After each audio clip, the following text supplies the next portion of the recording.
In this video lecture, we are going to learn about free body diagrams. What is a free body diagram and how to draw free body diagram for different objects in a system. You will be learned in this video lecture. So what does a free body diagram mean? Now let me consider an object here, one more object here, and these are rested on ground. These objects are rested on the ground. This is ground. It is ground. This has mass m1, this has mass m2. Just like how you will be placing book one upon the other, in the same way you are taking a block and that block is placed, m1 block is placed on m2, both the masses are resting on the ground. There are two masses involved here and there are forces involved on these masses, and those forces are, number one, it is gravitational force, and number two, there is a normal reaction on mass m2. Likewise, there is gravitational force on mass m1, and likewise there is a normal reaction on m1. On m1 there are two forces and on m2 there are two forces. This is normal reaction on the first body, this is normal reaction on the second body. This is gravitational force on the first body, this is gravitational force on the second body. As there are only two bodies involved here, there are like all the forces which have involved in this system has been plotted. Likewise, let me take a string. Let me consider a string. This is a string and a mass is attached with that string. You have a string. This string has mass m and it is suspended in air. This is considered as a system. In this system there is only one mass. This is example 1. This is example 2. In second example, we have only one mass involved. One mass involved here, and upon this mass there are two forces. One is gravitational force which is acting in downward direction, and the other force is tension which is acting in upward direction. This is tension T in the string and this is gravitational force Fg. That is in example number 2. Now let us take one more example, example 3. You have a movable pulley. Let me consider a pulley here, and this pulley is attached to a roof. This pulley is attached to a roof and there are some more masses involved here.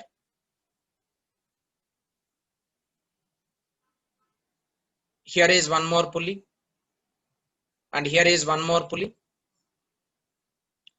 and there are few masses attached here.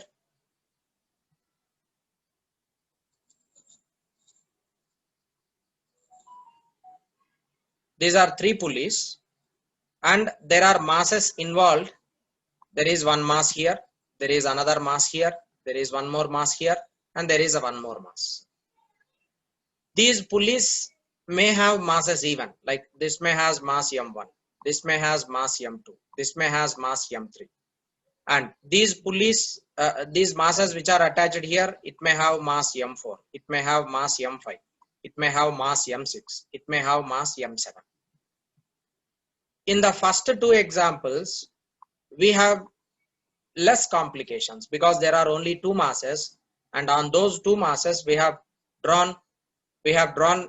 located all the forces which are involved there. But in example 3, the complications has been increased. We have more than like 3 masses. So totally there are 7 masses included in this system. This is system of pulleys. And in this system there are 7 masses. Okay. Now, whenever you want to find out, like in this, there may be different tensions. So here there may be one tension, there may be one tension, here there may be one tension T1, here there may be one tension T1, here there may be tension T2, here there may be tension T2. We have different tensions included for different strings, and we have different masses for the pulleys also, and as well as attached masses. In such cases, in order to finding tension and acceleration of masses become tough, is it not? Directly we cannot find out, like you cannot find out tension directly. In such cases, what we will do, we will be using the concept of free body diagrams. Free body diagram, name itself tells you, free body. Here in this system 3, in the example 3, there are totally 7 masses. We should plot free body diagram for individual masses. Name itself tells you, free body. Free body in the sense, now let us consider M1 is the mass which is pulley. M1 is attached with all these masses, but when we are drawing a free body diagram, what we consider is we only take mass M1. We only take mass M1, and for this mass, how many forces are acting? Those forces we will be plotting it on the figure. There is one force in upward, and there is one force tension and another force tension, and there is gravitational force included over here. This is gravitational force on mass M1. This is tension, and this is tension T dash. Here also there will be tension T dash in this upstream. What did we do? We have only taken mass M1 irrespective of the remaining system. We are not bothering about remaining system. Only M1 mass we have considered, and that M1 mass, upon that M1 mass, how many forces are acting? We have plotted all those forces. Now this is treated to be as one free body diagram for mass M1. This is one free body diagram for mass M1. Like that. How many masses are there in this system? There are 7 masses in this system. How many free body diagrams you can draw in this system? 7 free body diagrams you can draw, because upon each mass there are multiple forces acting. Therefore, considering M1 there are 4 forces. Considering M2 there are 4 forces. Considering M3 there are 4 forces. M4 mass there are 2 forces. M5 mass there are 2 forces. M6 and M7 also have 2 forces. Like that, the number of masses involved in the system will be equal to number of free body diagrams drawn for that system. As 7 masses are there, 7 free body diagrams you can draw. Considering each mass and locating forces, all forces which are involved in that particular mass, drawing such forces in the form of vectors and representing that figure as a free body, that is called free body diagram. It is treated to be as free body diagram. Now I have just plotted free body diagram for mass M1 here. Likewise, we can take mass M2 and we can draw free body diagram. We can take mass M3, free body diagram you can draw. M4, M5, M6, M7. For all these masses you can draw free body diagram. Free body diagram is just the plotting of all the forces acting on the body. On this body, how many forces are acting? Those all forces are being plotted by considering that mass as individual mass. Plotting all those forces in the form of vectors will be called diagram, like will be called free body diagram. In short note, you will be mostly representing it as FBD. FBD stands for free body diagram.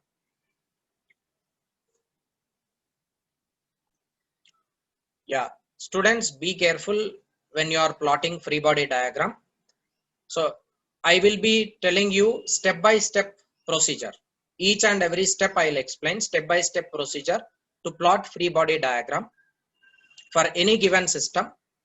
So these all steps you need to you need to understand and you need to use this stepwise procedure to plot free body diagram. Now see, this is one example figure I have given at the corner. This is one example which I am taking. I'll use these steps and plot free body diagram for this mass. So there is a mass M which is attached with a string. One mass is attached with a string here. Step 1. What is step 1? Identify number of masses in the system. Number of masses is equal to number of free body diagrams drawn. How many masses are there in this system? There is only one mass. One mass is attached to the string. There is only one mass. Therefore, you will get only one free body diagram here. And that free body diagram is plotted for the mass M.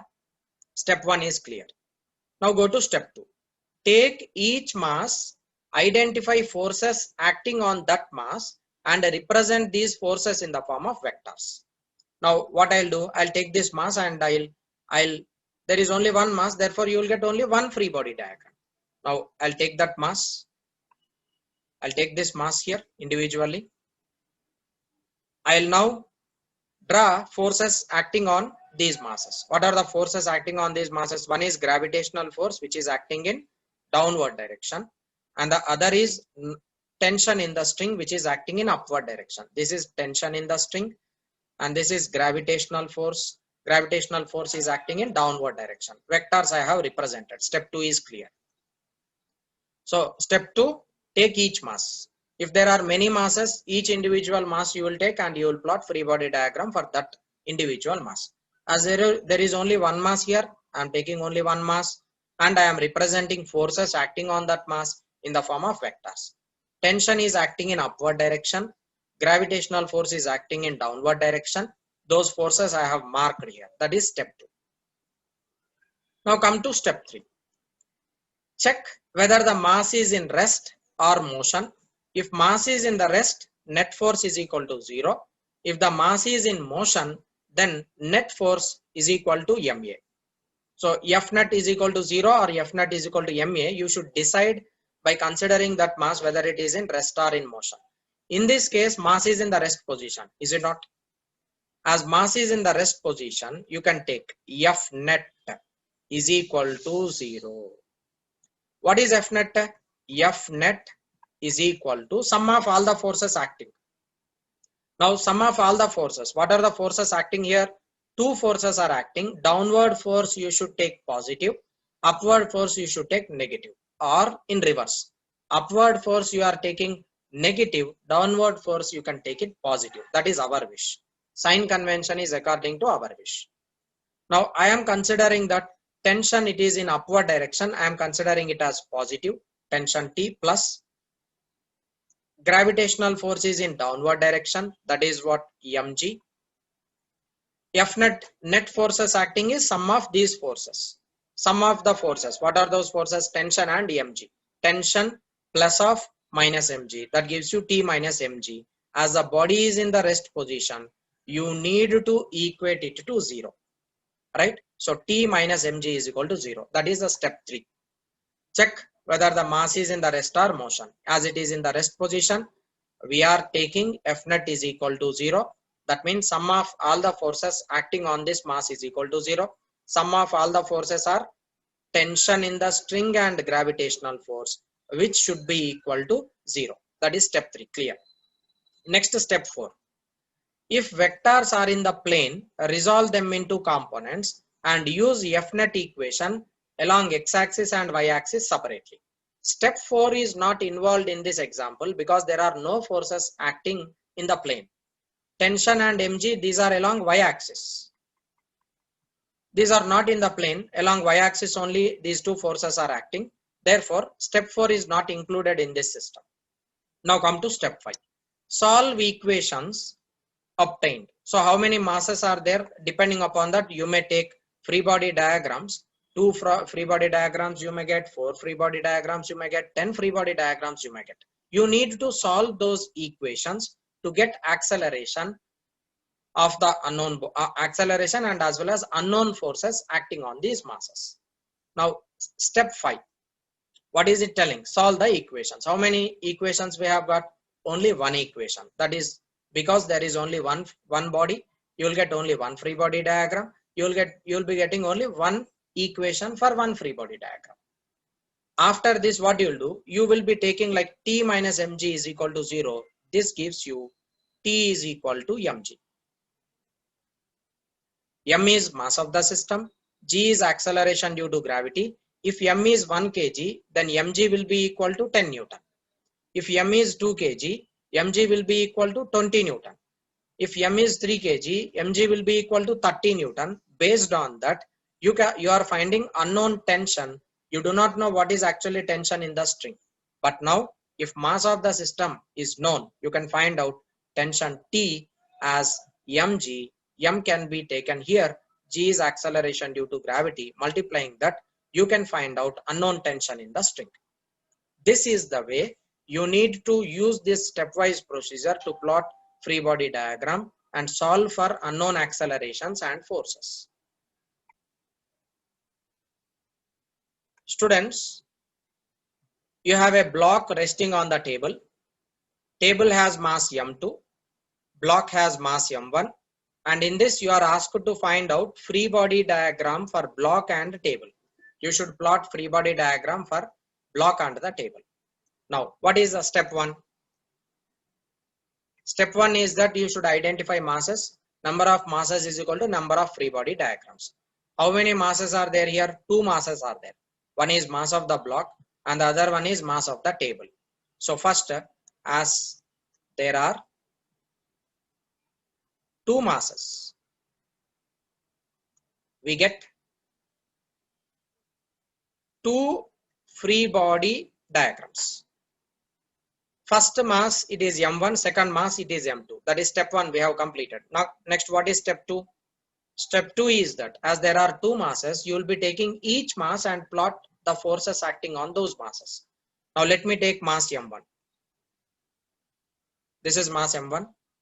Upon this mass, how many forces are acting? Identify. One is gravitational force which is acting in downward direction. But is the mass m1 in motion? No. If there is gravitational force acting on mass m1, it should fall down, but it is not falling down. It means that there is a compensating force which is acting in upward direction. Definitely that would be normal reaction. So normal reaction is acting in upward direction.